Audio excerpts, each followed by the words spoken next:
Panibagong araw at panibagong vlog na naman. Ngayong araw nga po mga katwin ay nagluto muna ako ng hotdog. Ito nga po pala yung aming ulam. Kanina nga po palang umaga mga katwin ay yung kakambal ko pala yung nagsaing. At nang natapos na nga pala ako magluto ng hotdog ay agad ko na itong nilagay sa aming mga baon. At ito nga po mga katwin ay kumain na ako.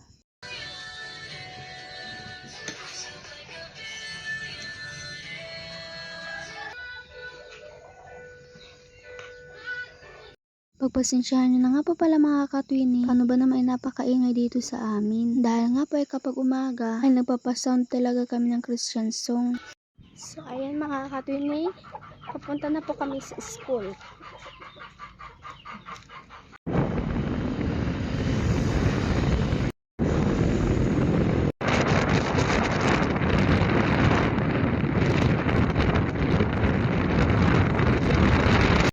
Nakarating na nga pala kami sa aming school. At yan mga katwini ay nag-snack muna kami.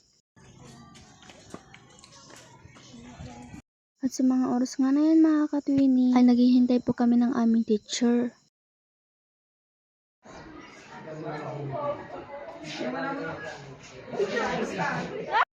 Uuwi na nga pala kami mga katwini. At sa mga oras na yan mga katwini ay nagmamadali na kami. Paano ba naman ay mag-aasikaso pa kami? Dahil nga po ngayong araw ay may gawain po sa amin. Ay abay sobrang dami ng mga estudyante mga katwini.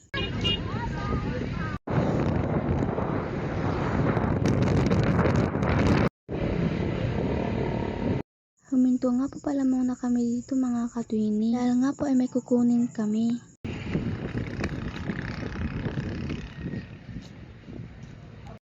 At yan mga katwini ay malapit na kami sa aming bahay. Kung napapansin nyo nga po mga katwini na mayroong planters sa amin. Gaya nga na sinabi ko sa inyo na may gawain dito sa amin. Yan nga po pala yung binili ni mama kanina.